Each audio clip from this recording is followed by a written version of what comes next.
my name is Svila Becken, the Rabbi from Another Planet. Please like, share, and subscribe. And ring that little bell so you're notified when new videos drop. And this is a bit of a surprise video that I wasn't expecting to make, but sometimes things happen that are so so awful, so egregious, that you have to comment on them instantly. And I just watched Star Trek short treks. Or Star Trek Discovery short treks? I'm not sure what they're called. I don't really know what to say. I'm somewhat speechless. So I saw two of them. I saw them in reverse order.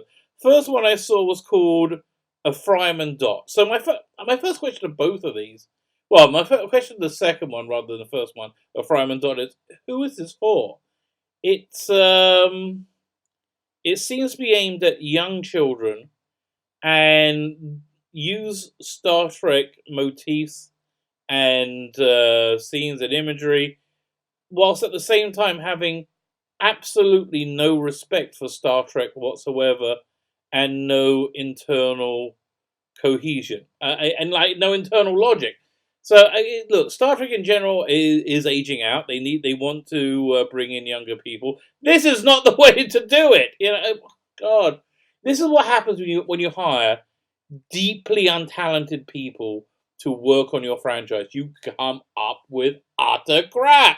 I can't believe how bad this was. I mean, again, it wasn't bad if it was done for like 2 or 3 year olds, but Star Trek isn't normally for 2 or 3 year olds. It generally speaking, it skews more male than female, the demographics. And but fine, okay, they don't like white men. I understand because they're racist scum. Fine, but they don't like white men. So they're trying to bring in a new audience of who? I don't understand who would watch this. So again, you have this really childish animated short where again my brain's still trying to compile it because I've just seen it. Okay, so you have. I got to describe this accurately for you, so you don't have to watch it. Fine. So it starts off with a cutesy Disney-fi tardigrade, which is there's no relation to the tardigrade we saw in season 1. There's this cute little tardigrade, bink, and he appears outside the classic Enterprise when at the same moment that Khan is in bed in sick bay and Kirk is speaking to him, and this little cute tardigrade wants to have lay its eggs and find something nice to lay its eggs. So for some reason, again, this tardigrade was a massive and incredibly powerful destructive force when we saw him in Discovery 4. But for some reason, he can't get into the ship. He can't break through the ship. Beforehand, he was walking through the bulkheads like they were air, like they were non-existent. But this time he can't, for some reason. And also the tardigrade is a cute little dinky winky thing, rather than being this big massive monster, which it was in the first season when we saw it. But okay, fine. So let's forget your internal Star Trek Discovery continuity, because you do it all the bloody time anyway. Finally he gets into the ship, and then there's this little security robot that was trying to get rid of him. This robot looks absolutely nothing like anything the Federation ever had. Doesn't fit into the aesthetic of Star Trek whatsoever. We never heard of them before, never seen them before. Again, who is this for? You know who's watching this? No one. No one is watching this. Yeah, maybe they're just trying to lower the bar so much so Picard is going to seem better. Okay, so you got the tardigrade. He's looking for somewhere to lay his eggs. He ends up in engineering, and then lays the eggs. And again, it's the old style TOS. I think is that what we call it? So classic Star Trek.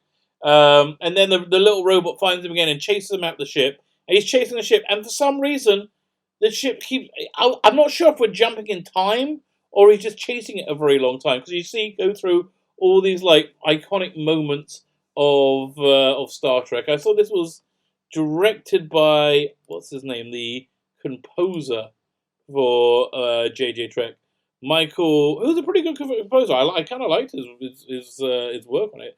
Michael Giacchino. Giacchino. I don't know how to pronounce his name. So this is clearly the music in it is very very very central, and I think it's a way of going on a musical journey through Star Trek, written by somebody with little knowledge and love and affection and zero respect for Star Trek, which is my real problem with this. So they're jumping through all these iconic moments. The Enterprise gets refitted. Okay, so the engine room is torn out, and they have the new one put in. The engine room is refitted. You go through a couple of Star Trek movies, and then the Enterprise blows up, self destructs as it did in Star Trek 3. And it's still the original engineering room for some reason, because it's written by people who don't know and care about Star Trek. Ah! Sorry, I'm losing it. The more it's sinking in, the more it's making me mad. Fine, and then but the robot managed to save the little baby tardigrades, and they go off on and have adventures together. So you can see it. I'm at a complete loss. I'm like, how did this happen? Like, why did anybody think, oh, that's a good idea? I think they're making them out of spite. I think now they're just making them to spite the Star Trek fans, and I think they're making them to embarrass the Trekkies. These are just breathtakingly. Again, they're not bad if they're children's toys. You know, they aimed at 2 and 3-year-olds. But if it's aimed at Star Trek fans, then no. So okay. So the next one I watched was the one that came out before it, but who really cares? Oh, it came out after it. The Girl Who Made the Stars, which was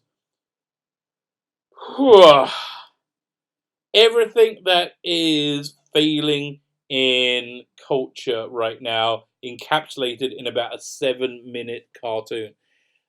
So again, you have this thing, Star Trek. It skews much more to men than women, but but it's always had a strong contingent of female fans. And I again, who is this for? This one called The Girl Who Made the Stars. It's a animated short where we have a cutesy Michael Burnham. Michael Burnham, who is such an unpopular character, such a Mary Sue, such an insult to women. Who's the bestest ever and can do absolutely everything, and now has the bestest ever mother who made an Iron Man suit that can do anything because they're the bestest women of science. Yeah. So okay. So young Michael Burnham is having a nightmare, and she wants a nightlight on, and okay, yeah. The time that I think really was very very obvious to me while watching them was these are written for children by people who don't have and probably don't like children. Again, it's busting my mind. It's stretching my mind at how anybody can make this is employed. And don't get me wrong, the animation is pretty solid. It's pretty good. Disney looks to me like Frozen. Not that I've ever seen it, but it looks like the same sort of thing. So you have this little Michael Burnham being told a story of this young girl who obviously is represented as Michael Burnham, who and there's the elders of the tribe, which are called men. And I think they made them white men somehow. I don't know, but this is the patriarchal elders who are being who tell them not to travel at night because there's an evil snake that will eat them. And she says, "No, we can travel at night." Oh no! First, we get onto a global warming analogy where they're farmers, but they're running out of farming space in Africa. No, idiots.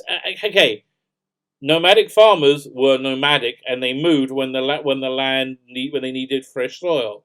That's just wrong. That the society you're representing, you're misrepresenting it to make your point, which is egregious and insulting to any human being who can think. Alright, so but they make it. But she tells the elders that they're wrong, and she goes out and travels at night, and she's nearly eaten by this massive snake, exactly like they said he would. They said she would, but she knows better because she met an alien who gives them a ball which makes stars appear in the sky, or puts the stars in the sky, or just something, and then she grows up to be the Yaz Queen, literally, yeah, Slay Girl, Yaz Queen, alien, no, grows up to become a queen, a mighty warrior. Yeah, again, it's essentially Marvel. The every Marvel comic that failed massively over since 2016. It's that encapsulated. Like, who is this for? Now, can we? Okay, at the very least, even the people who love Star Trek Discovery, even them, can we agree that this isn't Star Trek? Star Trek is not these children's animated fables that disrespect Star Trek entirely.